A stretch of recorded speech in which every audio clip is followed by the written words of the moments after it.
Gravando. Maravilha. Hoje eu vou tentar ser um pouco mais sucinto do que na última, tá? Ou, na verdade, na primeira, né? Vamos ver se eu consigo terminar em uns 40 minutos, quem sabe até menos, para a gente responder algumas perguntas, tá? E depois a gente fica com uma última aula na próxima terça. Tá? Vocês estão me ouvindo bem? Tá tudo certo? Sim. Maravilha. Vocês estão com uma timeline aí ou não? Fica mais fácil a gente dar uma olhada. Vamos lá então, gente. Ó, última aula aqui que a gente falou. A gente passou por eras passadas, né? A gente comentou sobre Deus banindo Lúcifer do céu, né? Porque Lúcifer tentou ser igual a Deus ou usurpar do trono de Deus. Então ele foi banido do céu e ele foi enviado para a terra. Então, creio eu, tá? Aí já é uma questão de crença e achismo, que ele foi enviado para a terra, e a terra então se tornou um caos, e Deus, em algum momento da eternidade, resolve recriar a terra. Tá? E quando ele resolve recriar a terra, a gente vai lá para Gênesis 1, e Deus cria o homem um espírito, dá ao homem uma alma, e pega a alma do homem e o corpo do homem, junta como se fosse uma coisa só, coloca tudo dentro de um pedaço de barro, que é o corpo humano, e o homem passa a ser um ser vivente. Em Gênesis 3, a gente viu sobre a queda do homem, quando ele peca, decide pecar contra Deus e desobedecer a ordem do Senhor. E o que acontece é que o homem, naquele momento, ele morre. E lembra que na última aula a gente falou que são 3 tipos de mortes, né? Então, Adão morreu espiritualmente imediatamente. O corpo dele, a partir daquele momento, começou a se degradar. E ele, então, em algum certo momento da vida dele, depois de 900 e tantos anos, ele morreu fisicamente. E a consequência da morte espiritual foi a morte eterna, que a gente comentou que a morte eterna nada mais é do que o lago de fogo, o mesmo destino que estava destinado a Satanás, o homem, por se aliançar com Satanás, também agora tinha como destino o lago de fogo. Logo quando o homem pecou, Deus já fez uma promessa: olha, eu não vou deixar o homem nessa situação, eu vou criar um plano de substituição. Então ele fala que Jesus, óbvio que ele não falou Jesus, mas ele fala assim, ó, vai vir um descendente da mulher que vai pisar a cabeça de Satanás, e esse descendente é que, através dele, eu vou fazer o plano de substituição da era humana. Então, essa é a promessa do Messias. Só que antes do Messias vir, teve o tempo da lei, né, que Deus teve que falar para as pessoas, olha, sozinhos vocês não conseguem ser salvos, vocês precisam de uma graça interna que vai ser através do Espírito Santo e do Messias. E depois veio os profetas, e os profetas apontavam para o Messias, e então o Messias veio na plenitude dos tempos, tá? Quando toda essa sequência se encerra, os 4.000 anos desde Adão até Jesus, então Jesus vem através do Espírito Santo, e Maria morre na cruz e expia os nossos pecados. A partir de então, todo aquele que aceita Cristo, né, ele é agora salvo e não é mais destinado ao lago de fogo, mas agora é destinado ao céu. Tá bom? Tranquilo até aí, né? Maravilha. Chegamos então, agora, depois do dia de Pentecostes, quando Cristo vem, passa 40 dias aqui, fala para a gente esperar mais 10 dias, o pessoal espera e vem o dia de Pentecostes, o Espírito Santo sobre as pessoas. Então o Espírito Santo veio dentro com Cristo, tá? Quando ele ressuscita e sopra o Espírito, veio dentro, mas no dia de Pentecostes ele vem sobre. Então quando ele vem sobre, as pessoas estão agora preparadas, com ousadia, para poderem pregar o Evangelho. Pregando a boa nova que Cristo tinha acabado de anunciar. E esse é o período da igreja agora, que nasce o período da igreja, o período que a gente está vivendo. Então, a era da igreja nada mais é do que o cristianismo na prática. Tá? Eu não vou comentar praticamente nada da era da igreja, por quê? Porque é algo que você já tem vivido durante as aulas. As aulas que vocês têm visto com os outros professores, o que são? São aulas sobre o cristianismo na prática, puro e simples. Oração, Cristo, aquele que cura, salvação, realidade da nova criação. Então, tudo isso é o cristianismo na prática, ou seja, a era da igreja sendo praticada. Tá? Que esse é o nosso objetivo, é a gente aprender e poder passar essa informação para outras pessoas. E é bom a gente deixar claro que a gente não é simplesmente, a igreja não está aqui, não é simplesmente uma instituição espiritual, em que existem pessoas espirituais que vão aceitar Jesus, morrer e ir para o céu e acabou. Não. A igreja é uma instituição espiritual, mas ela é composta de pessoas que são espirituais, que são biológicas, que são psicológicas que são pessoas sociais, então, ou seja, que devem atingir a sociedade de uma maneira diferente, implantando a cultura do céu na sociedade. Então, o objetivo da igreja qual que é? Implantar a cultura de Jesus na nossa sociedade. Então, depois que a igreja já tiver feito todo esse trabalho de implantação da cultura do reino na sociedade, aí sim Jesus vem buscar a igreja, que é o evento que a gente conhece como o arrebatamento da igreja. Tá? Aí vocês vão me perguntar, o arrebatamento da igreja, ele é a volta de Cristo? Eu vou responder para vocês, sim e não. Ele é, mas também não é. Ou seja, Jesus, na verdade, a gente pode dividir a volta de Cristo, as pessoas costumam dividir como o arrebatamento da igreja e um outro momento que é a vinda física de Cristo para a Terra. Tá? É mais correto a gente falar que a volta de Cristo é a vinda física, tá? Que a gente vai falar na próxima aula. Mas as pessoas costumam comentar sobre o arrebatamento, falar sobre ele como se realmente fosse também a volta de Cristo. Tá? A gente não pode deixar de considerar isso. Mas, falando da volta de Cristo, como o Capô falou, bem falado, que a última aula eu não abri muito a Bíblia, eu fui trazendo muito conteúdo sem abrir, né? Então, essa aula vai ser especial, que a gente praticamente vai abrir a Bíblia a aula inteira, tá bom? Eu quero que vocês abram comigo em 1 Tessalonicenses 4, a partir do verso 13. A gente vai falar sobre a volta de Cristo, então. Qual é? Peraí. A volta de Cristo, então, é o arrebatamento mais a volta física de Cristo?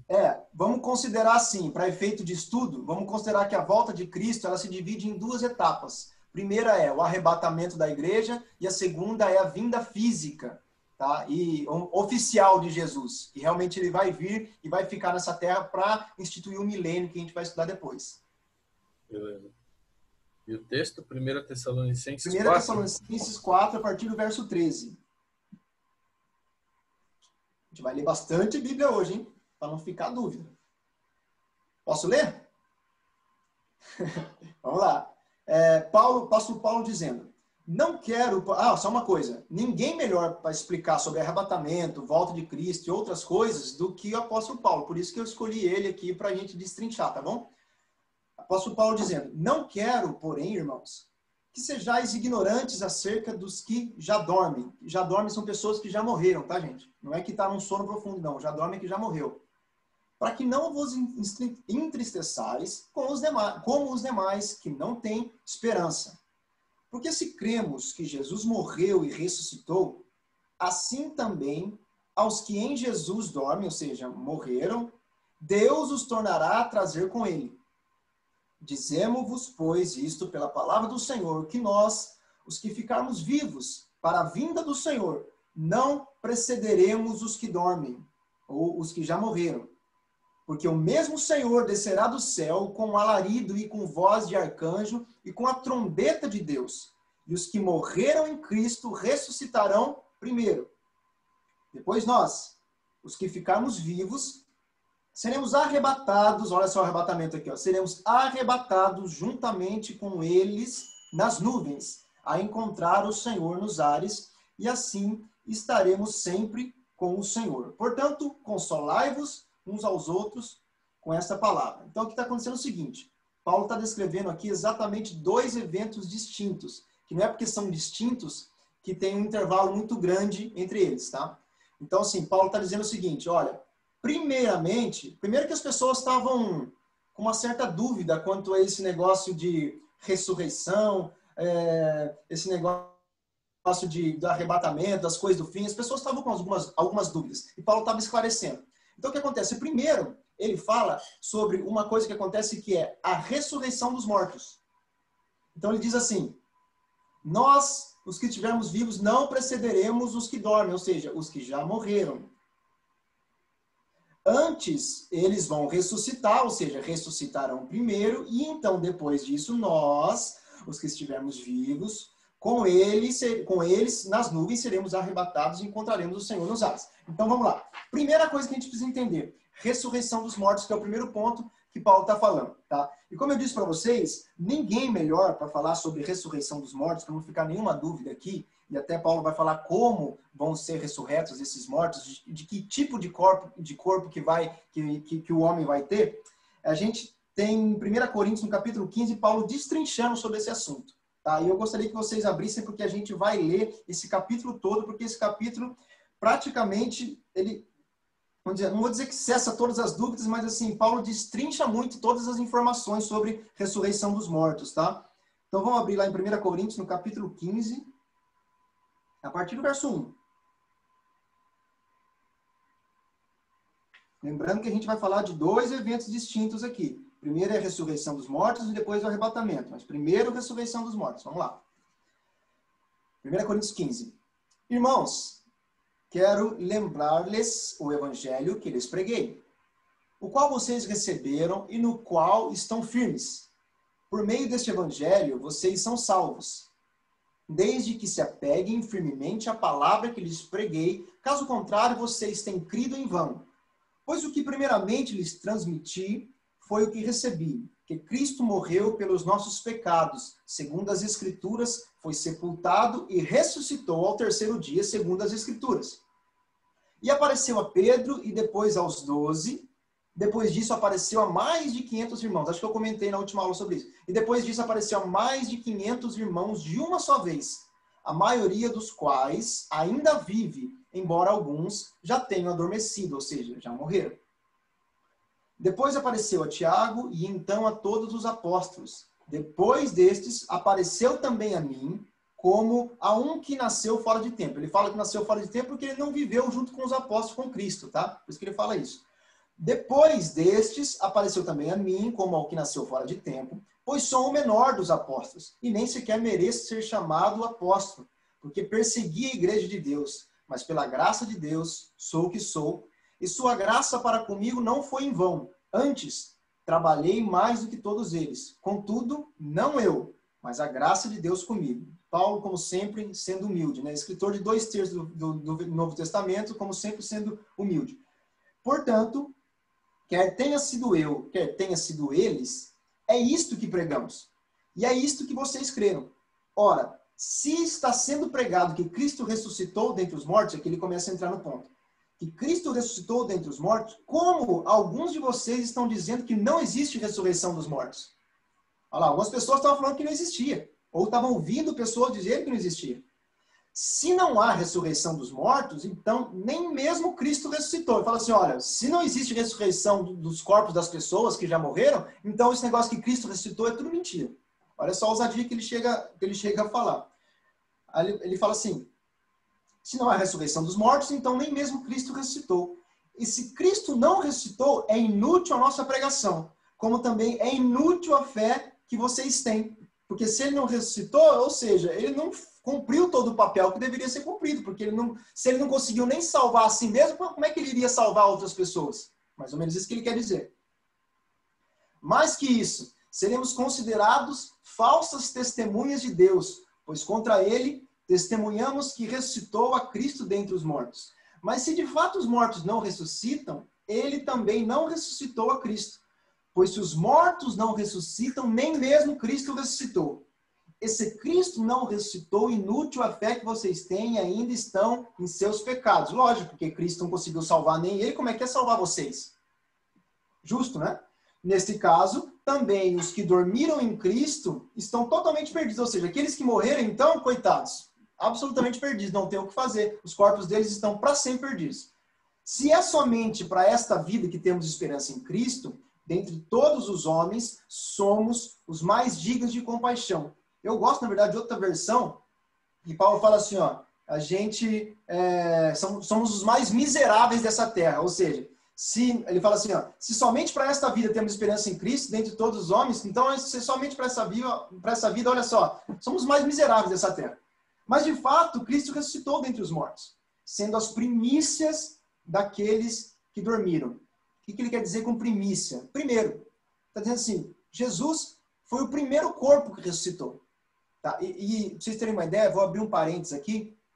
Tá? Isso é uma outra loucura aí da Bíblia e dos números de Deus. Eu gosto de falar que Deus é meio o maior numerólogo que já existiu. Tá? Não assusta com essa palavra não, porque Deus gosta muito de número e ele estabelece os números para iniciar ou para findar a humanidade. Tá? Se você for estudar a Bíblia e os números, você vai perceber isso. E é interessante que existem algumas festas bíblicas, né? São 7 principais, não bíblicas, mas judaicas, né? Festa de Israel. A primeira festa é a festa da Páscoa. A segunda festa da Páscoa, depois a segunda é Pães Ázimos, depois a terceira é Primícias, a quarta é Pentecostes. Então, olha só que legal, Jesus morreu na Páscoa, o corpo dele foi enterrado na festa de Pães Ázimos, e ele ressuscitou na festa de Primícias. E depois o Espírito Santo desceu exatamente no dia de Pentecostes. Você percebe que exatamente nos dias das festas de Israel. E tudo isso tem número, tem sequência, é muito legal. Talvez depois eu consiga falar aí no meu canal, no YouTube, sobre um vídeo só de festas e de números. Eu acho que vai ser interessante. Aí Mas, depois você compra a aula extra do Cauê no vídeo dele. Não, vou me dar aula extra, não. Mas, assim, só para um parênteses, porque Paulo está falando assim que eles, sendo as primícias daqueles que dormiram, daqueles que morreram, ou seja, Jesus foi o primeiro, tá? Tanto é que ele ressuscitou na festa das primícias, ou seja, Deus mostrando, ó, ele é o primeiro, mas depois dele, muitos corpos ainda serão ressuscitados, tá? Continuando, Paulo dizendo, visto que a morte veio por meio de um só homem, ou seja, por meio de Adão, por causa do pecado de Adão, tá? E a morte aqui, lembra que a morte não é uma só, são 3, espiritual, física e eterna, veio por meio de Adão. Também a ressurreição dos mortos veio por meio de um só homem. Olha que legal. Assim como a morte entrou por meio de Adão, e não só uma morte, mas 3 mortes, espiritual, física e eterna. Também por Cristo, ou seja, por meio de um só homem, eu ressuscito. Não só espiritual e eternamente, mas também fisicamente. Deu para entender? Pois da mesma forma, vamos continuar. Pois da mesma forma, como em Adão todos morrem, em Cristo todos serão vivificados. Olha, Adão chegou uma hora que ele morreu fisicamente. A gente também. Morremos fisicamente agora com o nosso corpo corruptível, mas vai chegar uma hora em que a gente vai ressuscitar fisicamente também. Mas cada um, por sua vez. Cristo, o primeiro. Depois, quando ele vier, os que lhe pertencem. Então virá o fim, quando ele entregar o reino a Deus, o Pai, depois de ter destruído todo domínio, autoridade e poder. Pois é necessário que ele reine até que todos os seus inimigos sejam postos debaixo dos seus pés. O último inimigo a ser destruído, ele é a morte. E só abrindo um parênteses aqui, não é que a morte vai ser destruída no arrebatamento, tá? Pra gente, sim. Tanto é que ele vai falar daqui a pouco aqui sobre a questão da morte. Pra gente, sim, não tem mais morte. Aquele que ressuscitou dos mortos ou aquele que é arrebatado, não existe mais morte pra gente. Mas, depois do arrebatamento, a gente vai ver que existe uma tribulação, vai existir um milênio. Até nessas fases, a morte ainda não foi aniquilada. Mas a gente vai entrar em detalhes mais pra frente, tá bom? Então, vamos continuar. O último inimigo a ser destruído é a morte. Porque ele tudo sujeitou debaixo de seus pés. Ora, quando se diz que tudo lhe foi sujeito, fica claro que isso não inclui o próprio Deus, que tudo submeteu a Cristo. Quando, porém, tudo lhe estiver sujeito, então o próprio Filho se sujeitará a ele, que todas as coisas lhe sujeitou, a fim de que Deus seja tudo em todos. Vamos simplificar o que Paulo está falando aqui, porque Pedro fala mesmo que Paulo às vezes complica um pouco. Então, o que acontece? Aqui ele está falando o seguinte, olha só. Jesus se sujeita, ou melhor, a gente se sujeita a Jesus e Jesus se sujeita a Deus. Existe uma ordem, tá? Então, aqui, ele está falando de uma sujeição final que acontece quando todas as coisas são restauradas. Depois do arrebatamento, depois da tribulação, lá no milênio, quando as coisas começam a realmente, de fato, serem restauradas, inclusive fisicamente e na terra. Tá? Então, entendam que não é só uma redenção espiritual que a gente está falando. Estamos falando de uma redenção também terrena que vai acontecer. Então, quando ele fala que tudo vai estar debaixo da autoridade de Cristo e de Deus, e nossa, quer dizer que a terra foi completamente restaurada, tá? Mas a gente vai chegar lá ainda. Vamos lá. Então, Paulo falando assim, ó. Aí ele fala, se não há ressurreição, que farão aqueles que se batizam pelos mortos? Se absolutamente os mortos não ressuscitam, por que se batizam por eles? Aqui a gente entra numa frase que não vou entrar nisso de jeito nenhum, porque é uma não chega a ser doutrina não, tá? Mas são especulações que as pessoas dizem do que é esse batismo pelos mortos, tá? Então não vale nem a pena a gente entrar, não é o nosso assunto, mas possivelmente, ou algumas pessoas antigamente tinham essa prática de se batizarem pelos mortos, tá? As pessoas que já morreram me batizam em favor das pessoas que morreram, ou então existe uma outra teoria que diz que os mortos eram aqueles que já morreram, mas que pessoas foram salvas por esses mortos. Então, assim, a pessoa que já morreu pregou a palavra para alguém, mas esse alguém foi salvo por esse cara que já morreu. Mais ou menos assim. É meio doideira, não vou entrar em detalhe, não está no nosso estudo, tá bom? Então, vou pular essa parte. Ele continua assim, ó. Também nós, porque estamos nos expondo a perigos o tempo todo? Ele está questionando, né, se não haverá ressurreição dos mortos. Todos os dias eu enfrento a morte, Paulo está falando. Irmãos, isso eu digo pelo orgulho que tenho de vocês em Cristo Jesus, nosso Senhor. Se foi por meras razões humanas que eu lutei com feras em Éfeso, que eu ganhei com isso? Se os mortos não ressuscitam, então vamos fazer o seguinte, ó, comamos e bebamos, porque afinal de contas amanhã a gente vai morrer e nunca vai ressuscitar, esse corpo vai ficar enterrado na terra para sempre. É isso que ele está dizendo. Não deixem se enganar. As más companhias corrompem os bons costumes. Algumas pessoas estavam colocando minhoca na cabeça dos crentes, entendeu? Dizendo que não tinha ressurreição, que não existia, que era conversa fiada. Então ele está dizendo assim, ó, as más companhias corrompem os bons costumes. Como justos, recuperem o bom senso e parem de pecar, pois alguns há que não têm conhecimento de Deus. Digo isso para vergonha de vocês. Mas alguém pode perguntar, como ressuscitam os mortos? Então, olha só, ele falou que os mortos ressuscitam sim, tá? Que isso obrigatoriamente vai acontecer. Agora ele começa a falar, mas como vão ressuscitar? Como é que vai ser isso? Vamos lá.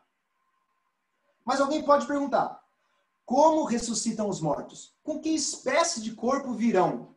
Insensato. O que semeia, não, o que você semeia não nasce, a não ser que primeiro morra.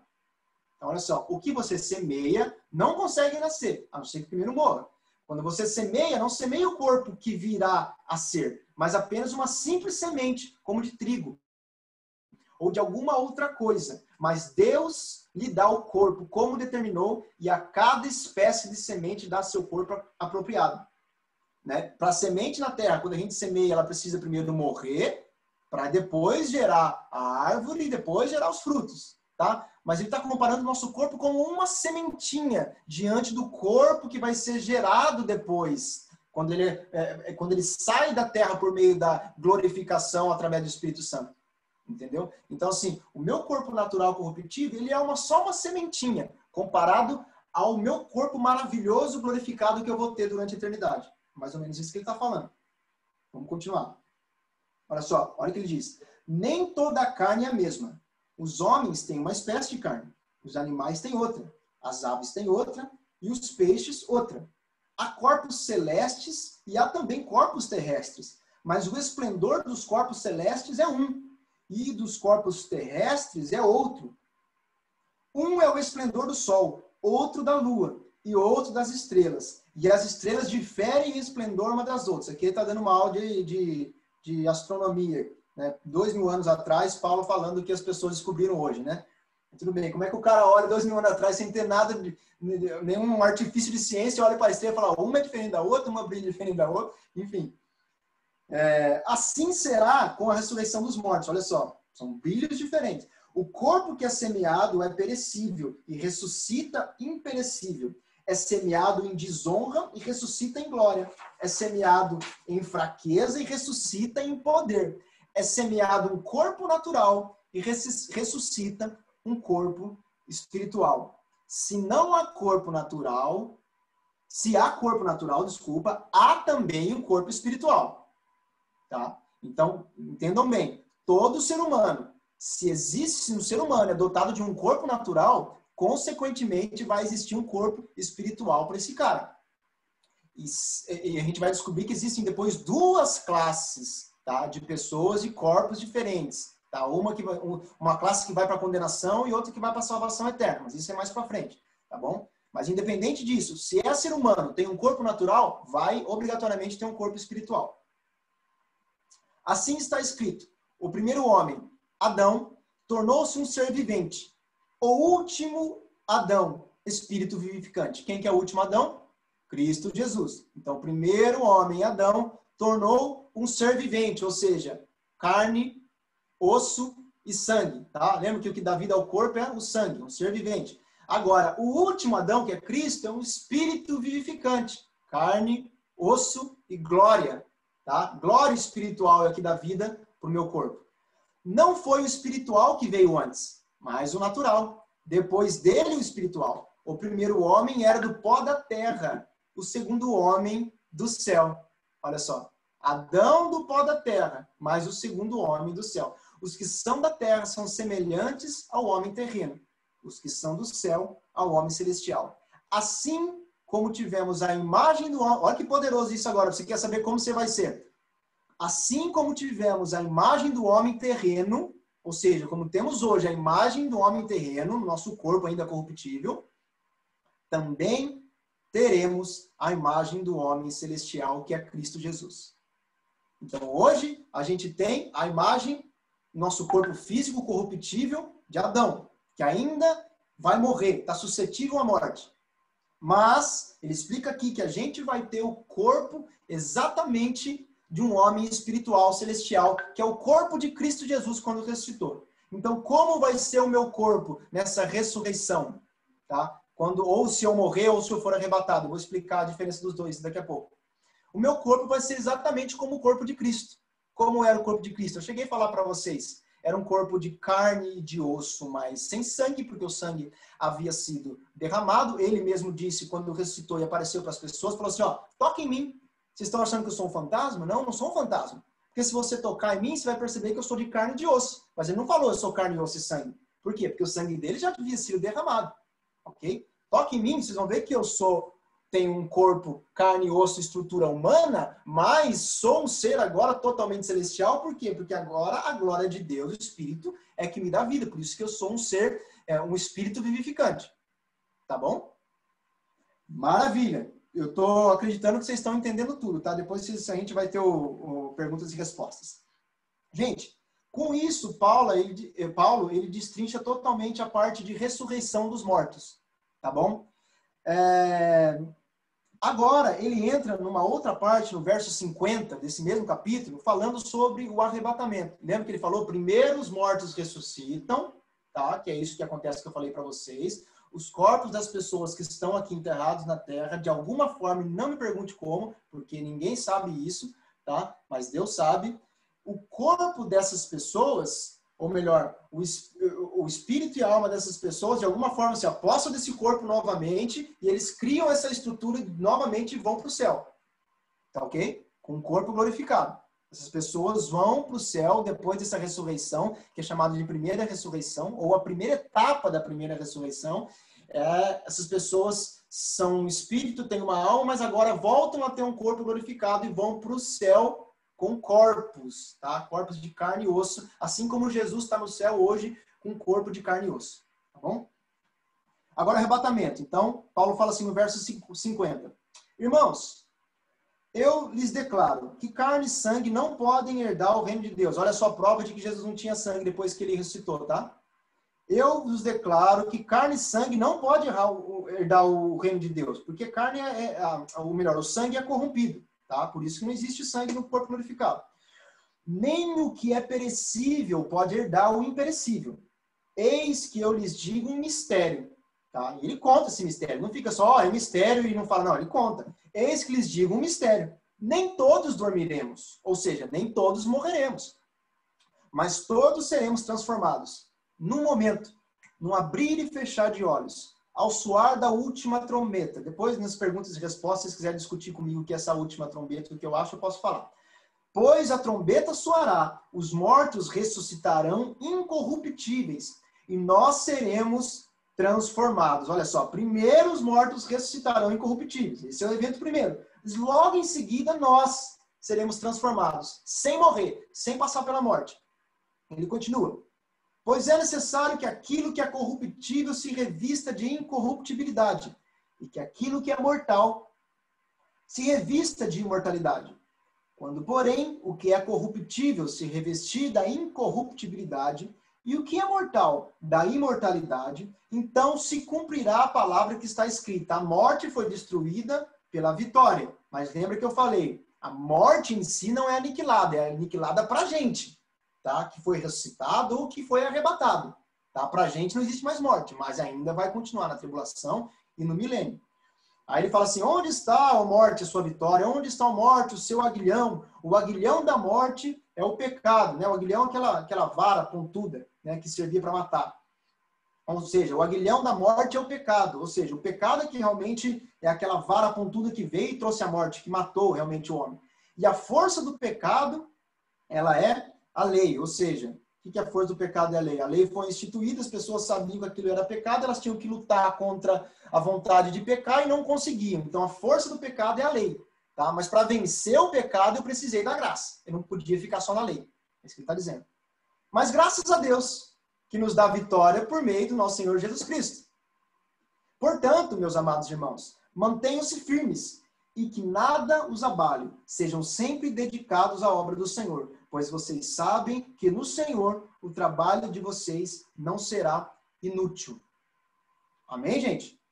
Então vamos lá. Vamos reconstituir aqui só o nosso pensamento para a gente não se perder. A gente teve a era da igreja.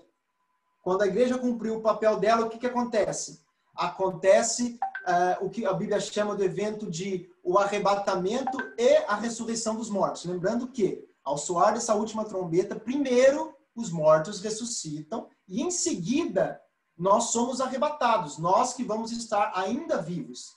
Tá? São eventos distintos, mas que acontecem, na minha opinião, em milésimos de segundo ao mesmo tempo. Tá? Eles são distintos por uma questão de classificação, mas acontecem praticamente ao mesmo tempo. Tá bom? Lógico que primeiro ressuscitam os mortos, mas em milésimo de segundo já acontece o arrebatamento. Então, o arrebatamento vai ser mais ou menos assim. Eu vou estar, de repente, num lugar qualquer aqui da Terra, e antes mesmo de eu piscar ou fechar os meus olhos, tá? Eu vou ser arrebatado e vou estar vendo Jesus Cristo na minha frente. Então, vai ser tão rápido como um piscar de olhos. Tá bom? Deu para entender até aí? Cauê, o que acontece depois do arrebatamento? Ó, eu vou dar a minha opinião para vocês, tá? A Bíblia fala, e a gente vai estudar um pouquinho agora sobre o tribunal de Cristo. A minha opinião é que quando a gente, igreja, é arrebatada, a gente já vai estar diante de Jesus, diante do tribunal de Cristo, tá? Essa é a minha opinião. Agora, na Terra vai acontecer um outro evento, que a Terra vai passar por um momento chamado de atribulação. Tá? Que são 7 anos, que é a última semana de Daniel. Eu não vou conseguir explicar 70 semanas de Daniel aqui, talvez num vídeo futuro meu do YouTube eu fale 70 semanas de Daniel, mas a Terra vai passar pela última semana de Daniel, que são 7 anos de tribulação, logo depois do arrebatamento, mas não é o arrebatamento que dá o start para a grande tribulação, tá, gente? O que dá o start para a grande tribulação é um tratado de paz que Daniel fala entre o anticristo e muitas nações.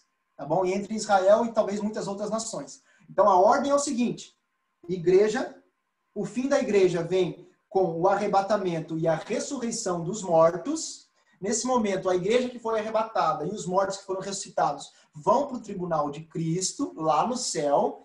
E aqui na terra, talvez tenha um intervalo de tempo, não sei se de dias, de meses ou qual período vai ser, entre o arrebatamento e o tratado de paz. Não sei qual vai ser esse período, mas vai existir. Tá? Por quê? Porque a última semana de anos, de 7 anos na tribulação, só se inicia com o tratado de paz. Eu até vou ler para vocês em Daniel 9:27. Diz assim: o anticristo com muitos fará uma aliança. Ele fala, com muitos ele fará uma aliança que durará 1 semana. No meio da semana ele dará fim ao sacrifício e à oferta. E numa ala do templo será colocado o sacrilégio terrível, até que chegue sobre ele o fim que está decretado. Mas isso a gente vai falar quando a gente for falar na próxima aula da tribulação. Tá bom? É só para a gente não perder aqui o cronograma de Deus. Tá ok? Mas eu quero hoje terminar essa aula falando sobre o tribunal de Cristo. Então a gente foi arrebatado, a gente que estava vivo foi arrebatado, ou então se a gente morreu, a gente teve o nosso corpo ressuscitado, ressurreto, com o corpo glorificado, e foi todo mundo para o tribunal de Cristo com o corpo glorificado diante dele, ok? Vamos imaginar essa cena, está todo mundo diante do Senhor, ele está num trono, e a gente está ali na frente dele para ser julgado nesse tribunal. Agora, mais uma vez, Paulo explica para a gente, muito melhor do que eu, o que é esse tribunal. Eu vou ler para vocês, para a gente não perder tempo. Tá? Em 2 Coríntios, no capítulo 5, verso 10, Paulo diz assim: pois todos nós devemos comparecer perante o tribunal de Cristo, para que cada um receba de acordo com as obras praticadas por meio do corpo, quer sejam boas, quer sejam más. Primeira coisa é que ele fala que todos, quem são todos? Ele está falando para a igreja. Não é toda a população mundial, não são todas as pessoas, é todo o corpo de Cristo vai estar diante dele no tribunal de Cristo. Tá? Já eu falo mais. Em 1 Coríntios 4, Paulo diz assim: portanto, não julguem nada antes da hora devida. Esperem até que o Senhor venha. Ele trará a luz do que está oculto nas trevas e manifestará as intenções dos corações. Nessa ocasião, cada um receberá de Deus a sua aprovação. Vai segurando aí que eu já vou comentar. Em 2 Timóteo 4:8, ele diz assim, no final da sua vida, quando ele está pronto, já perto da morte, ele diz: agora me está reservada a coroa da justiça, que o Senhor, justo juiz, me concederá naquele dia. E não somente a mim, mas certamente a todos os que amarem a sua vinda. Eu vou fazer 3 perguntas aqui, vou responder de uma maneira meio rápida e depois eu comento tudo de uma vez só, pode ser? Primeira coisa, quem vai participar do tribunal de Cristo? Gente, é uma resposta muito clara, tá? Todos os crentes, e só os crentes vão participar, todos aqueles que creram em Cristo, tá? Então, somente a igreja vai estar diante do tribunal de Cristo. Tá? E depois, no final, se vocês não perguntarem, eu vou comentar uma coisinha, tá? Se não houver essa pergunta, eu vou comentar sobre os santos do Antigo Testamento. Mas, a princípio, toda a igreja, e só a igreja vai estar diante do tribunal de Cristo. O que vai ser julgado nesse tribunal? Vai ser julgado o que foi feito pelo corpo. Ou seja, bem ou mal, qualquer atitude, ação e principalmente reação minha nessa terra vai ser julgado por Cristo naquele dia. A Bíblia fala que até as intenções dos corações vão ser provadas. Coisas que os homens não conseguem ver hoje, né, que naquele dia tudo isso vai ser provado, vai ser colocado em pauta, vai ser colocado em julgamento.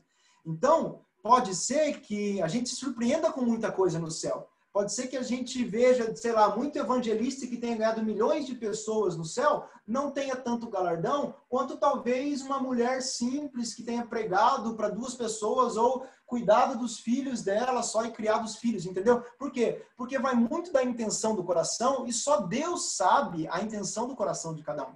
Pode ser que a gente veja muito pastor famoso por aí, e desculpa a palavra que eu vou usar aqui, lógico que não vai existir isso, mas varrendo o chão do céu, e vai ter muito crente normal que vai estar reinando em vários territórios, você entendeu? O que eu quero dizer com isso? Que Deus vê o coração e as intenções com que a gente realiza as nossas obras. E é isso que vai ser julgado no dia do tribunal de Cristo, tá bom? Outra coisa, o tribunal de Cristo julga as pessoas para irem para o inferno? Absolutamente não, tá? Lembra que eu falei para vocês que quando a ressurreição dos mortos acontece e o arrebatamento acontece, a morte para nós ela é aniquilada, ok? E a morte em todos os sentidos, física, espiritual e eterna. Então, é impossível que alguém no tribunal de Cristo seja julgado para ir para o inferno. Por quê? Porque o tribunal de Cristo é um julgamento de obras. E a salvação não é pelas obras, ela é pela graça em Cristo Jesus, pelo fato de eu crer, pela minha fé, entendeu? Então, o tribunal de Cristo, ele não está julgando se a pessoa teve fé em Cristo ou não. Ali todo mundo teve fé. Ali todo mundo creu, senão não estaria ali. Ok? Tanto é que se você for ler a Bíblia no hebraico, a palavra tribunal de Cristo é chamada de bema. O que era o bema? Bema é como se fosse um pódio. Antigamente, lá na Grécia Antiga, que os esportistas subiam para receber uma premiação. Então, na verdade, assim, era como... O que é o tribunal de Cristo? É um bema, onde todo mundo chegou no fim da corrida. Todo mundo chegou. Mas existe o primeiro colocado, o segundo colocado, o terceiro colocado, o quarto colocado. Então, assim, existem premiações que vão ser diferentes. E o que manda, ou seja, o que vai fazer eu ter mais premiações ou menos premiações, que a gente chama de galardão, vai ser as minhas atitudes e as intenções do meu coração que eu tive nessa terra enquanto cristão. Por isso que a gente não pode ver uma vida assim, aceitei a Cristo, beleza, tô salvo, vou deixar a vida me levar do jeito que quiser. Não. Por quê? Porque você não vai experimentar a plenitude de um galardão poderoso no céu. Você entendeu? E eu tenho certeza que o galardão vai ser algo, apesar da Bíblia não falar assim especificamente o que realmente é o galardão, ele vai ser algo extremamente poderoso, né? A Bíblia trata o galardão como coroa, por exemplo, né? E mostra, inclusive, lá em Apocalipse, os 24 anciãos com coroas, e a gente imagina que seja a igreja, mas isso é outro papo, enfim. A igreja recebe coroas, ou seja, se ela recebe coroas, aí eu vou dar o meu pitaco, tá? Não é a Bíblia que está falando, é o Cauê. Se a igreja recebe coroa, quer dizer que ela é rei. E a palavra diz que Cristo é rei dos reis, então nós seremos reis. Então, como pode um rei ser rei sem ter um reino para reinar? Então, na minha opinião, o galardão, ele tem muito a ver com reinados, tá? Com territórios. Eu acho que, principalmente no milênio, tá? A gente, em Cristo, vai ser galardoado com territórios, com pessoas para a gente governar, para a gente estar acima, entendeu? Essa é a minha opinião, tá? Existem pessoas que falam em diversos tipos de coroas diferentes, coroa da justiça, coroa do não sei o quê, mas assim, é muito difícil, muito especulativo isso, tá? O importante é a gente entender que o galardão vai acontecer no Tribunal de Cristo, a gente vai receber esse galardão e vai ser algo extremamente maravilhoso. É isso que a gente precisa ter em mente para estar diante do Tribunal de Cristo. E quando a gente tem isso muito bem enraizado dentro do nosso coração, a gente vive o nosso cristianismo completamente diferente. Tá bom? Pessoal, é o seguinte, ó, eu prometi que ia ser mais rápido, 45 minutos, então o que acontece? Essa aula está praticamente liquidada até o Tribunal de Cristo. Na próxima aula eu vou terminar vou falar de tribulação, vou falar de milênio, novos céus, nova terra, e vai ser o grande finale, tá? Mas agora eu quero abrir para perguntas e respostas. Se vocês ficaram com dúvidas em alguma coisa, por favor, é só começar a falar, tá bom?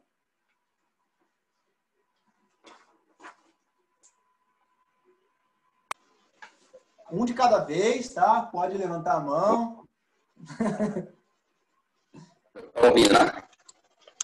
Tô ouvindo, Daniel, pode falar.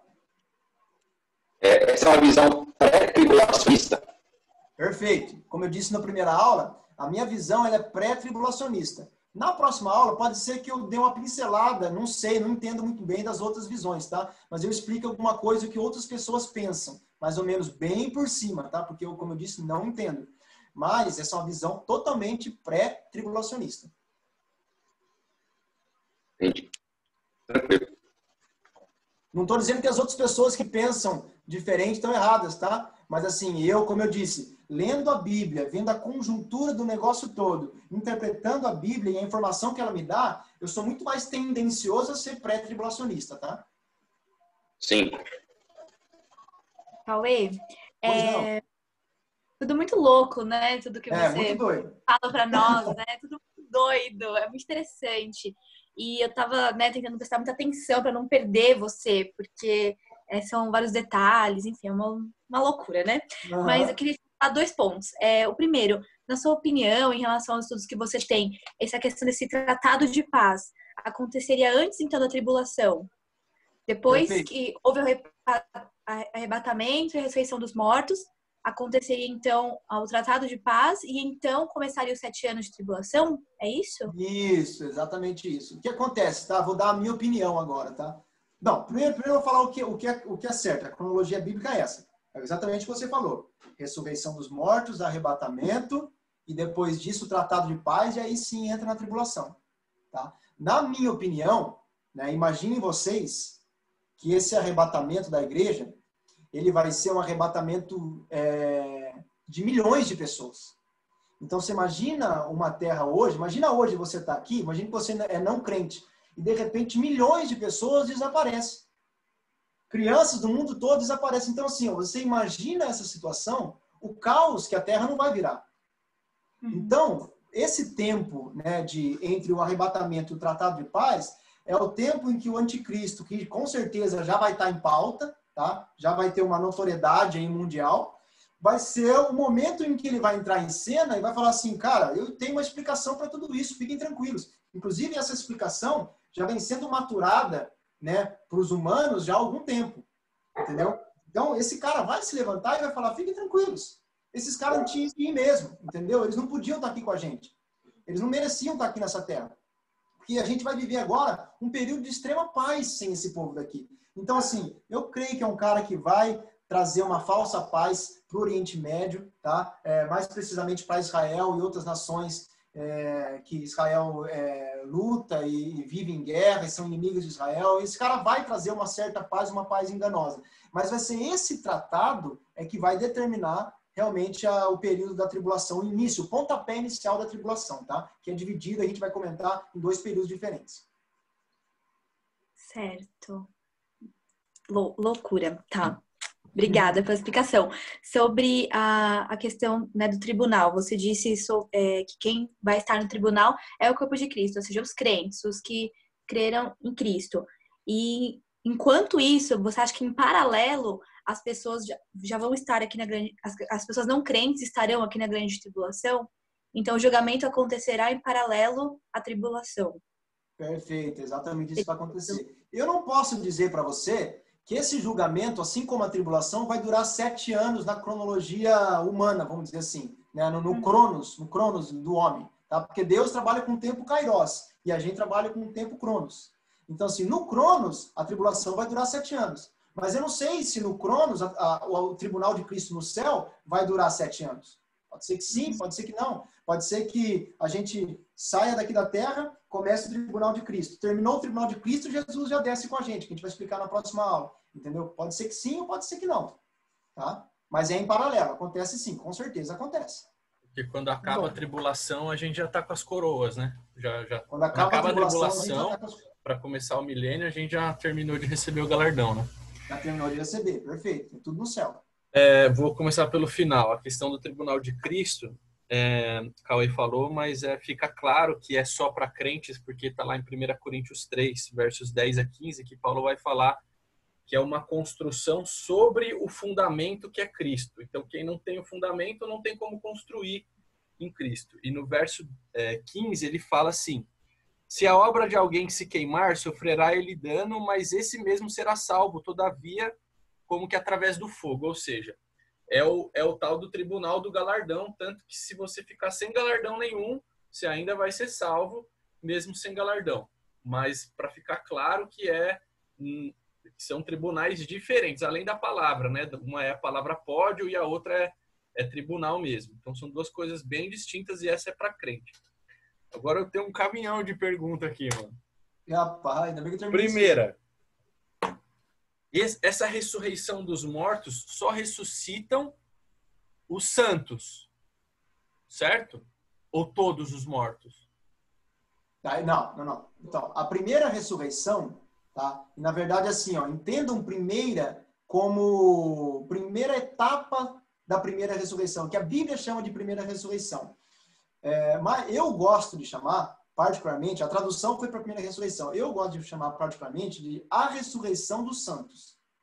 Por quê? Porque nesse momento só ressuscitam pessoas que creram em Cristo. Tá? Ou seja, pessoas desde do Pentecostes, quando se iniciou a igreja, até o fim da era da igreja.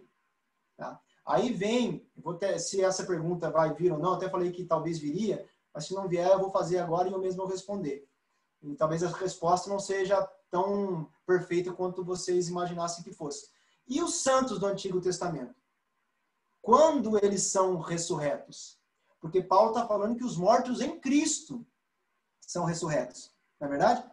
Esse é um grande dilema, que eu, particularmente, não tenho essa resposta. O que eu posso dar é um achismo. Quando os santos vão ressuscitar, são somente em 2 períodos são possíveis.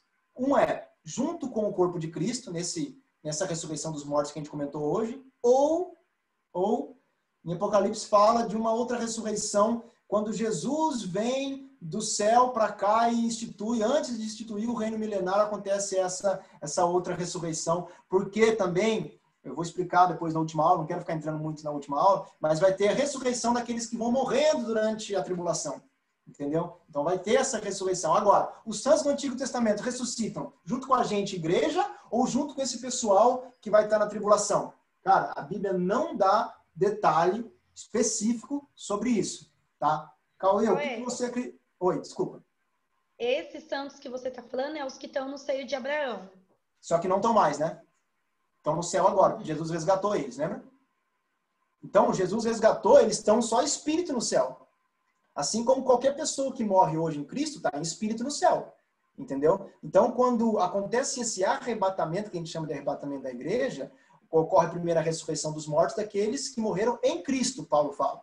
Agora, eu posso julgar, dizer que em Cristo, só porque as pessoas antes não tinham Jesus, não tinham Cristo, mas criam só num Messias, mas não sabiam que era o Cristo, que era Jesus.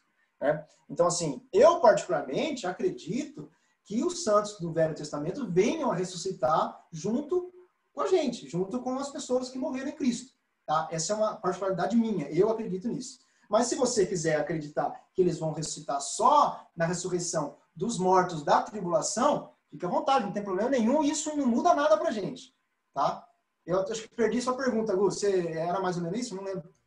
Não, já respondeu já. Quem que estava ressuscitando nessa primeira ressurreição?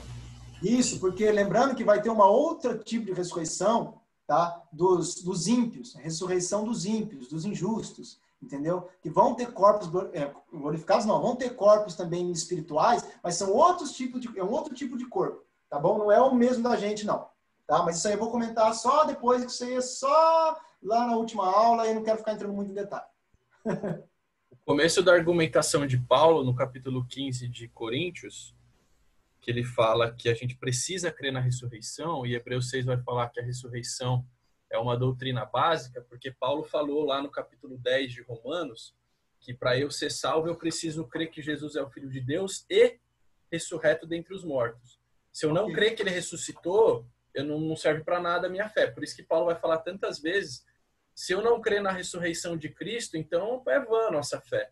Porque ele tinha explicado lá que eu preciso crer na ressurreição para ser salvo.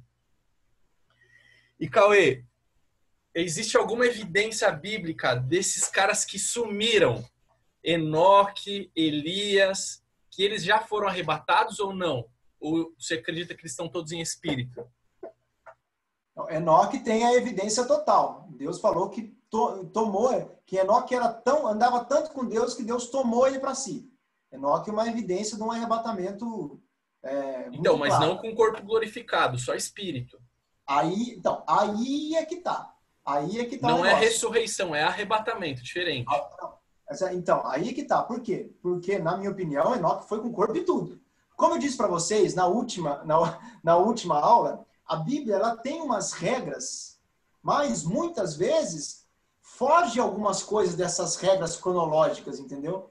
Mas Cauê, a ressurreição não acontece só no espírito do arrebatamento? Cara, 98% das pessoas vai acontecer assim, mas vai existir 2% que vai ser diferente. Enoque é um exemplo, Elias é um exemplo, entendeu? Então, não é porque a regra é essa que 100% tem que acontecer desse jeito. Não é assim que funciona. Tá? A Bíblia tem umas, vamos dizer assim, entre aspas, tá, gente? Pelo amor de Deus, umas contra-regras, entendeu? Até quando Cristo foi ressurreto, teve o thriller lá, né, mano? Muito bem lembrado. Quando Jesus morreu, quando ele morreu, olha só que louco. A Bíblia diz que houve um terremoto e alguns corpos ressuscitaram. Alguns ressuscitaram, apareceram para algumas pessoas. Você entendeu? Então, assim, lembra que é o ponto fora da curva, tá? 98% vai acontecer de um jeito, 2% vai ser de um jeito diferente que Deus quer fazer diferente, tá bom? Só Mateus que fala isso, né? Os outros evangelhos não falam, eu acho. E outra coisa, Paulo fala no capítulo 15 de Coríntios, ele faz essa relação, se eu entendi direito, do corpo glorificado com os astros, né? Que tem um que brilha mais e tal. Você acredita que esse brilho maior é por conta do galardão? Eu acredito que sim. Mas a gente vai... Desculpa, Gu, pode terminar. Porque a gente vai primeiro ressuscitar para depois receber o galardão. Então, como pode os corpos já inicialmente terem distinção? Mas eu acredito que, assim, na verdade o que ele está falando é um comparativo entre o brilho de um corpo natural e de um corpo espiritual. A pauta mesmo dele é essa.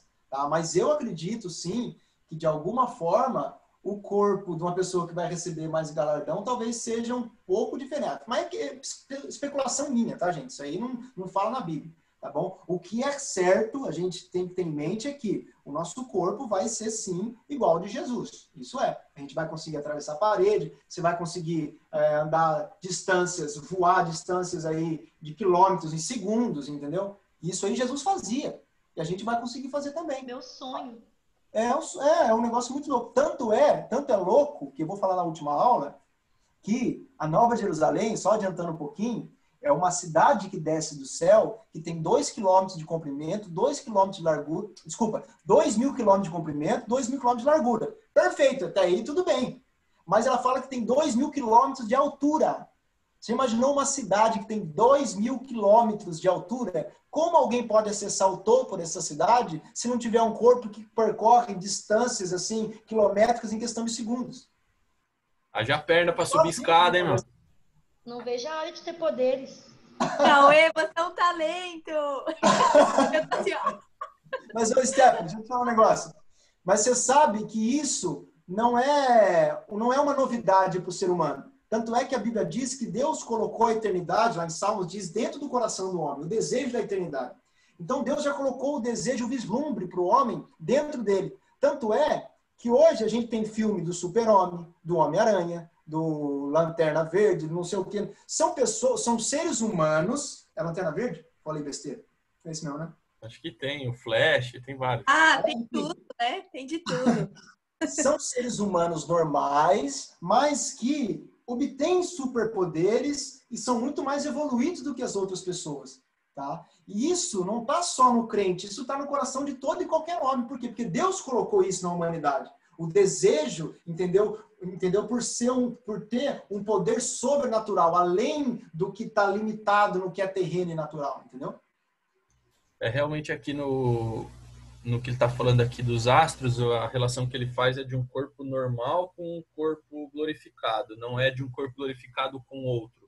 É isso mesmo. E a Bíblia também fala que as pessoas estavam com Jesus e inicialmente não o reconheceram, né? Ele apareceu inicialmente, não sei se é Lucas que fala, para 2 pessoas, bateu papo com os caras e os caras não se ligaram que era Jesus. Então, quer dizer, a gente vai manter o corpite, vamos dizer assim, mas vai mudar um pouco a ponto de, se você não olhar direito, você não conhecer, né? Perfeito. Agora, esse negócio da última trombeta aí, mano.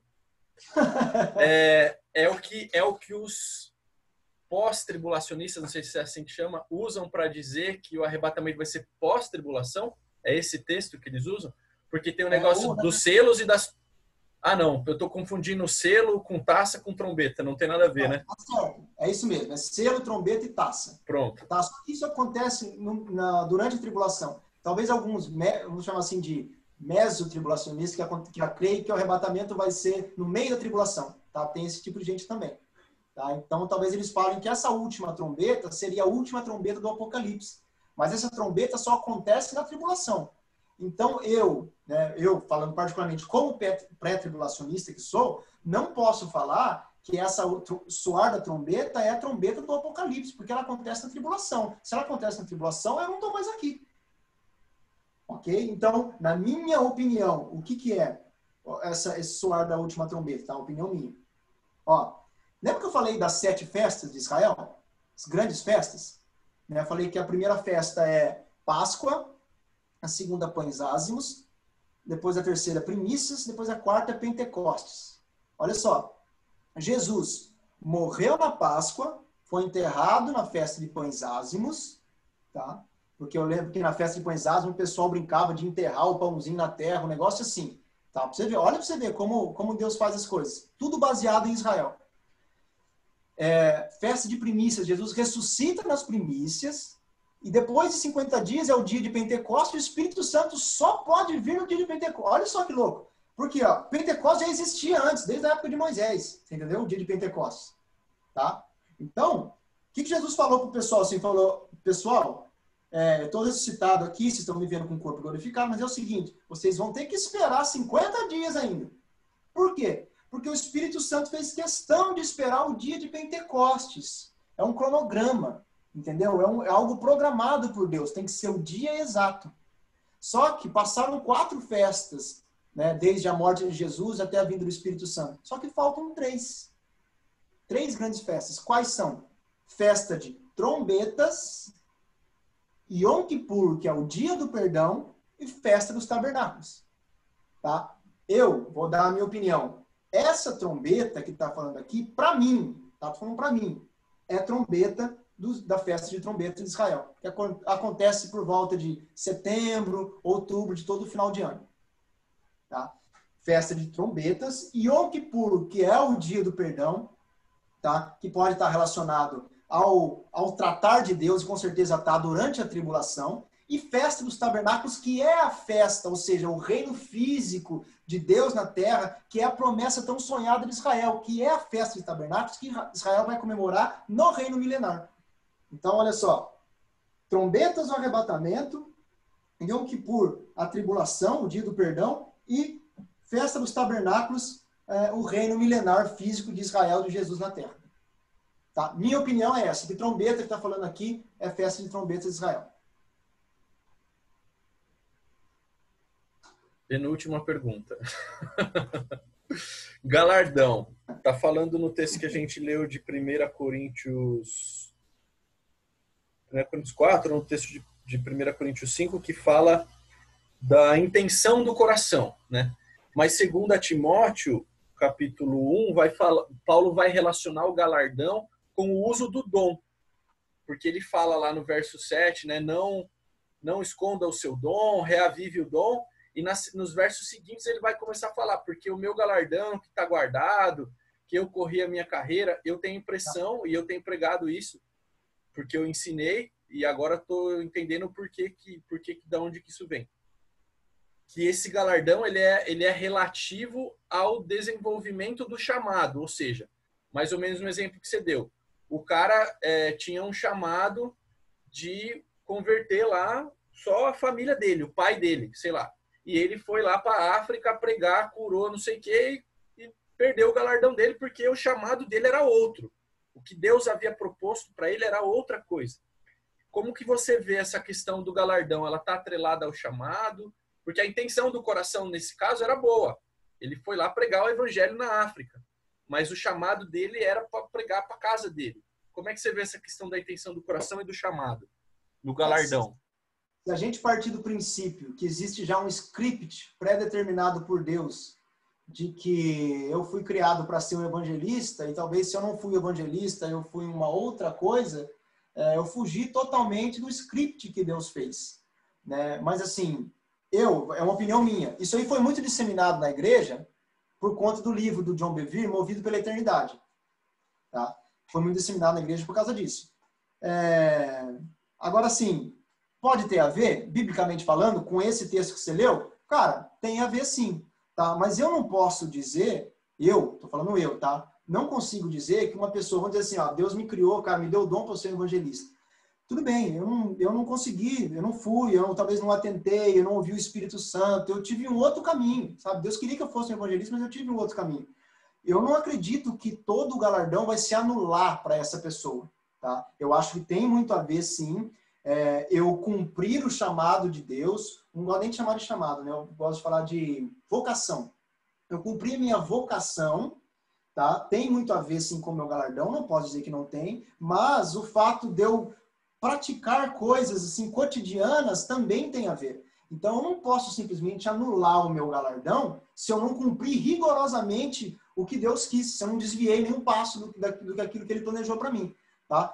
Minha opinião, então, é essa. Eu acho que tem a ver, eu acho que Deus pode, sim, naquele dia, mostrar para mim e falar assim, olha, cara, era para você fazer isso, olha que era para você ter vivido, mas você quis viver outra coisa. Mas você teve boas intenções, você viveu uma vida cotidiana, você ajudou outras pessoas, enfim. O seu galardão, ele não é nulo, mas ele não é o máximo que você poderia alcançar. Tanto é que a Bíblia fala em apresentar diante de Deus com pedras preciosas e a se apresentar diante de Deus com feno, madeira e palha. Né? Quem que vai provar isso?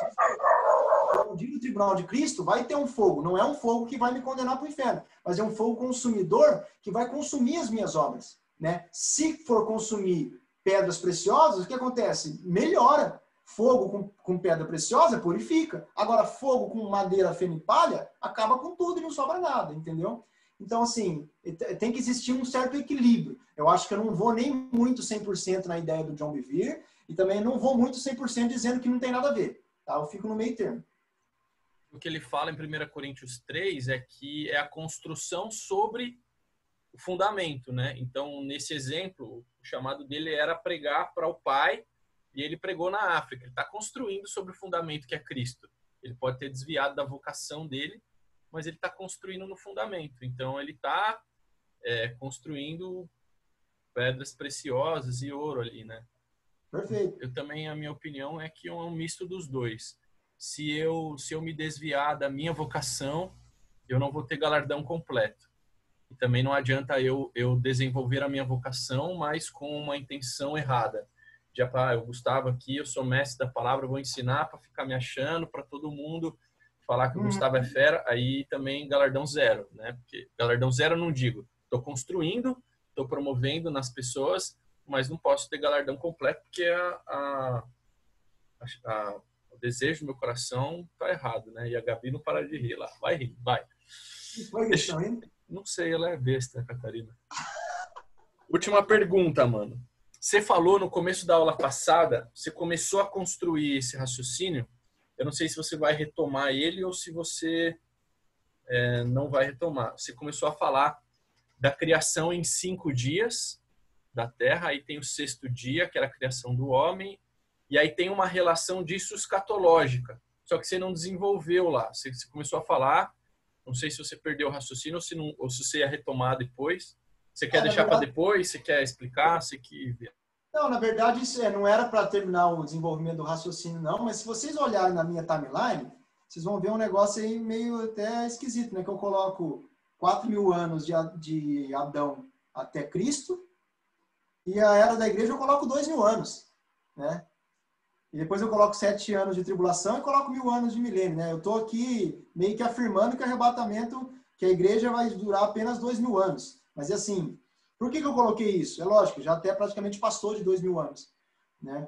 Mas existe algumas diferenças de datas e anos e esse range aí também tem que se levar em consideração. Mas por quê? Porque eu parto de um princípio, tá? De uma interpretação bíblica que diz o seguinte: se Deus criou as coisas em 5 dias, tá? Cria o homem no 6º dia. O homem é o número 6, tá? Por isso que a marca da besta é 666, tá? Porque é a marca do homem, tá? É o número do homem, tá? 666. E Deus, no 7º dia, descansa. Na minha cabeça, eu penso assim, cara, o que leva um ser que nunca ninguém o criou, que é o Todo-Poderoso, que pode fazer tudo o que ele quiser, descansar, né? Por quê? Que mensagem Deus estaria passando? E assim, lembra que eu falei para vocês que eu acho que Deus é o cara mais numerólogo que já existiu na face dos céus? Não existe face da terra que Deus não está na terra. Por quê? Exatamente por isso, porque tudo o que ele faz, existe um cronograma, um tempo e números envolvidos que vão definir o destino da humanidade. Entendeu? Então, se ele fez a terra em 5 dias, o homem no 6º e descansou no 7º, não é à toa. Então, possivelmente, ele estava falando de um tempo sabático, que é o 7º dia, que é o descanso, que não necessariamente compreende um dia de 24 horas, mas como Pedro disse, para Deus, irmãos, um dia é como 1.000 anos, e 1.000 anos é como um dia. Então, veja só, se de Adão até aqui, Jesus, temos 4.000 anos, ou seja, 4 dias, e de Jesus até hoje, até o arrebatamento da igreja, possivelmente sejam mais 2 dias ou 2.000 anos, quer dizer que a gente está próximo de entrar no nosso milênio de descanso, no último, 7º descanso, ou o ano sabático, que é o descanso dos judeus e o nosso descanso também. Então, por isso que eu fiz essa analogia, entendeu? De 5 dias, 6 dias e o 7º dia é o descanso. Então, talvez a mensagem de Deus ali, olha, eu estou descansando da minha obra, da mesma maneira, em 7.000 anos, ou no 7º milênio, você vai descansar também da sua. Posso fazer uma pergunta aqui? Pelo que eu entendi, essa visão pré-tribulacionista, ela vem daqueles... Inclusive, tem uma série de filmes, né? Aquele Deixados para Trás. Que fala bastante sobre esse tema, né? Eu tenho particularmente uma dificuldade de entender como pré-tribulacionista Eu entendo que é baseado mais ou menos em Mateus 24, 36. Perfeito. Se eu não me engano, né? Que fala que... Vou até ler rapidinho aqui, mas a respeito daqueles dias, e ora, ninguém sabe, nem os anjos do céu, nem o Filho serão, senão o Pai. Pois assim como foi nos dias de Noé. Então ele faz uma analogia aos dias de Noé, não é isso? Assim também será nos dias da vinda do Filho do Homem. Pois assim como nos dias anteriores ao dilúvio, comiam e bebiam, casavam-se e davam-se em casamento, até o dia em que Noé entrou na arca. E não o perceberam, até que veio o dilúvio e os levou a todos. Pois assim também será na vinda do Filho do Homem. Então 2 estarão no campo, um será levado, outro será deixado. 2 mulheres estarão trabalhando no moinho, um será levada e o outro será deixado. Resumindo, está falando sobre essa questão dos deixados para trás, não é isso? Esse texto? Posso explicar? Você terminou ou não? Você quer falar mais uma coisa? Eu só quero fazer a questão agora essa, antes de você colocar.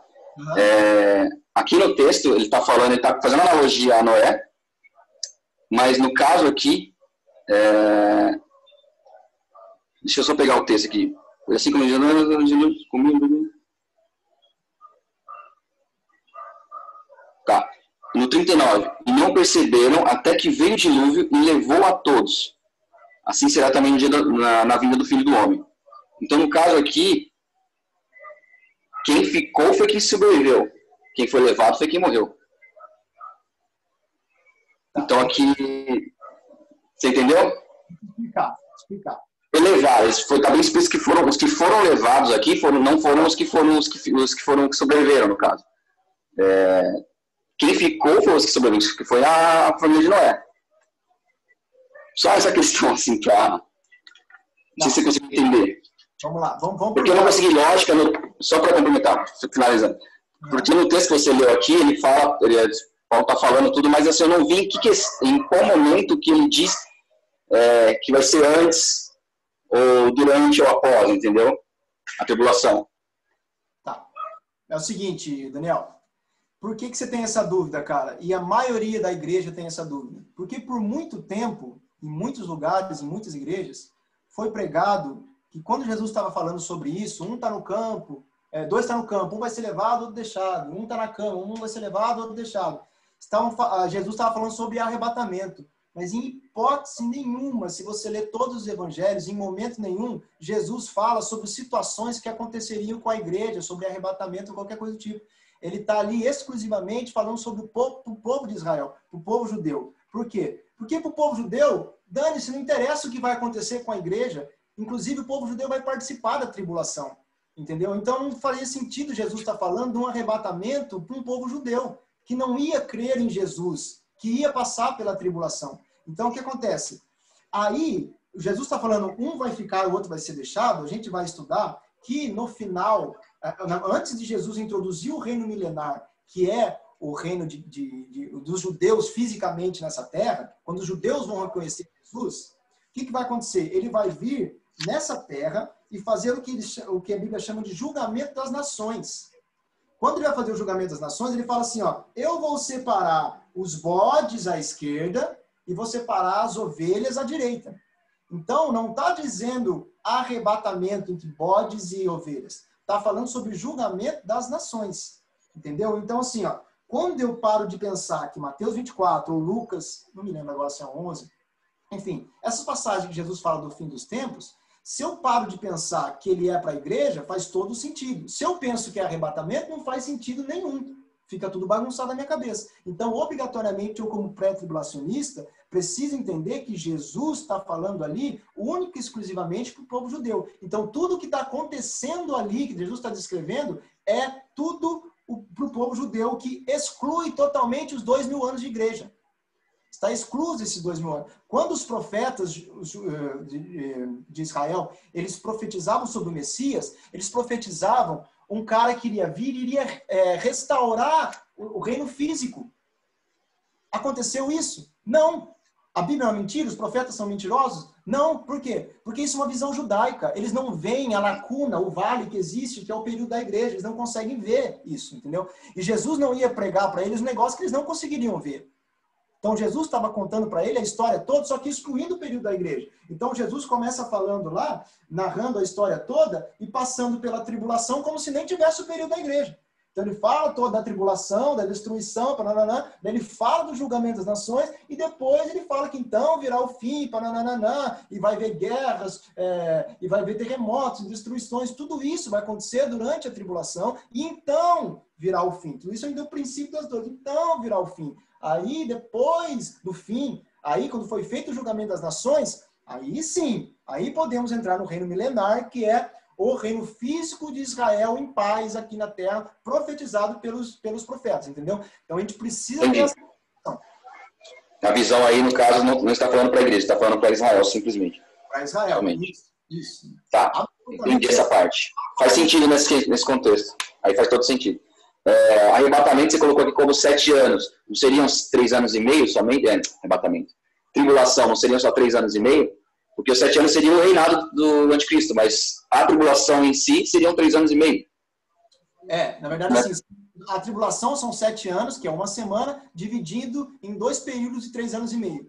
Por que a Bíblia divide em 2 períodos? Porque no primeiro ano vai ser um ano em que vai haver um certo sofrimento terreno, uma certa destruição terrena, vai haver, mas nada comparado aos últimos 3 anos e meio. Por quê? Porque nos últimos 3 anos e meio, ou no início dessa segunda parte dos 3 anos e meio, é quando o anticristo, ele realmente se mostra quem ele é. A Bíblia diz que Satanás se apossa do corpo dele. É como se Satanás tivesse um corpo agora andando na terra. Da mesma forma, Satanás é extremamente invejoso, tá? Da mesma forma que Deus fez o homem, um espírito, uma alma, um corpo, Satanás também, ele sendo, da mesma forma que Deus é Deus Pai, Deus Filho, Deus Espírito Santo, olha o que ele faz. Ele, Satanás, se intitula como o pai de tudo espiritual, tá? E ele cria um cara que é como se fosse o Espírito Santo, que seria o falso profeta, e cria um cara que é o anticristo, como se fosse o filho dele. Ele copia Deus em tudo, exatamente em tudo. Então tem o falso profeta, você tem o anticristo e você tem Satanás, que é o pai do negócio. Copiou, exatamente igual. E é isso que acontece. No meio da tribulação, o que acontece? Satanás entra no corpo desse cara, e a partir de então é que a desolação começa a ficar muito pior.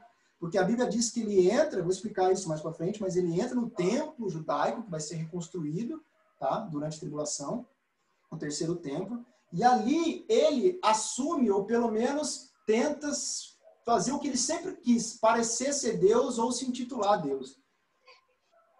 Os 3 anos e meio primeiro vai ter um falso. A minha esposa está me lembrando aqui, bem lembrado.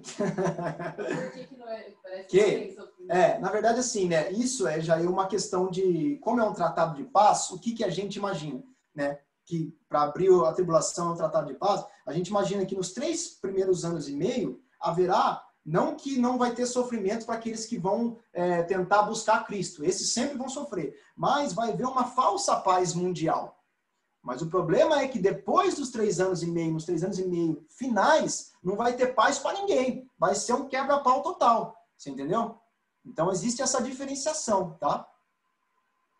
Para o cristão, vamos dizer assim, para o cara que ainda vai querer seguir a Jesus, que não foi arrebatado, mas que lembrou que a igreja pregava sobre arrebatamento, que deseja seguir a Cristo, mesmo agora tendo que oferecer a sua cabeça para isso, esse cara vai ser perseguido o tempo todo, durante a tribulação inteira. Mas para o mundo vai talvez ter uma diferença. Vai ter uma sensação de paz. Puxa, agora estamos em paz e em segurança. Lembra que Jesus falou?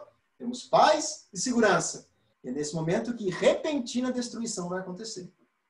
Cauê, então essa primeira parte desses 3 anos e meio, o primeiro vai ser tipo o tratamento de Deus com Israel? Na verdade, toda a tribulação, desde do ano 1 até o ano 7, é tratamento de Deus com Israel, tá? O tempo todo.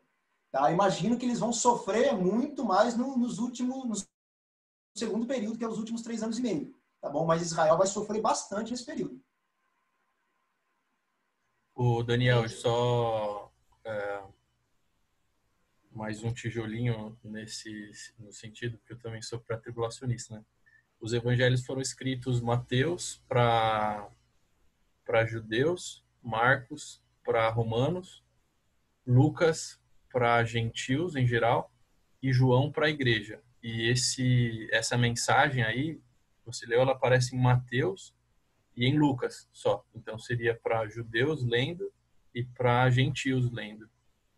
Se tivesse em João, a gente podia ter certeza que era para a igreja, mas não tá. Certo, prof? Ah, faz sentido, opa. Essa nem o prof sabia, hein? É. Fiquei sabendo esses dias aí que um tal de Gustavo Capô de Ferro me falou. Gente, tem mais dúvidas? Eu tô já zerado aqui, mano. Por hoje. Passando um pouquinho do horário, mas quando tem pergunta é que o pessoal tá aprendendo, né? Tranquilo. Para mim já acabou as dúvidas. Alguém quer mais Acabaram. perguntar? Não? Darlan, acho que o Darlan quer. Fala, Rapa. Fala aí, mano. O Darlan tá quieto hoje. Então vamos lá, alguém ora aí para nós. Tô aprendendo a ouvir só. Isso aí. Aproveita que você abriu o microfone e ora aí para nós, japonês. Nem abriu. Quem quer orar aí para nós terminarmos, gente? Por gentileza. Vai, Gabi, ora aí para nós, vai. Sim, você, Gabriela Rocha. Só habilita para isso. Obrigada, Deus, por esse momento especial que nós temos toda terça-feira. Eu quero agradecer pela vida do Cauê, que se disponibiliza para nos dar esse ensinamento, Pai, que o Senhor possa clarear as nossas mentes, que nós possamos entender cada vez mais da Tua palavra. Pai, que os nossos corações estejam voltados a Ti, Senhor, para que o nosso galardão seja maravilhosamente grande, Pai.